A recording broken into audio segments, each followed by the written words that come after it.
এখন যে ছড়াটি আবৃত্তি করব এটি একটি ব্রতের কবিতা।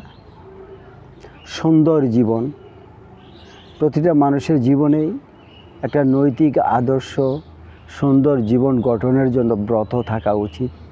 সেই দিক থেকে লেখা আমার এই কবিতাটি আবৃত্তি করছি।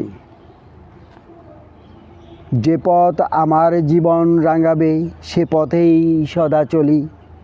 হর হামেশা আমি সবার সাথে সত্য কথাই বলি। সুখ দুঃখ যাই আসুক আমার নেই যেন আমি মেনে। কোনটা ভালো কোনটা মন্দ জীবন সাজাই তাহা জেনে। পূর্বসূরিদের ভালো কাজটি যেন নিজের মাঝে গড়ি। মন্দ লোকের অশুভ আচরণ সদাই ঘৃণা করি। কারো ভালোই করব না হিংসা, আপন কর্মের ত্রুটি খুঁজি। সত্য ন্যায়ের পথে অবিচল থেকে হালাল পন্থায় করি রুজি। অন্যের ভুলের সমালোচক না হয়ে আপন ভুলগুলি নেই খুঁজে।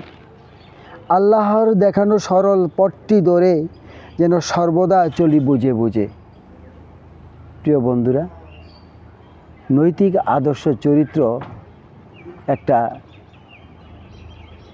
চমৎকার বসন।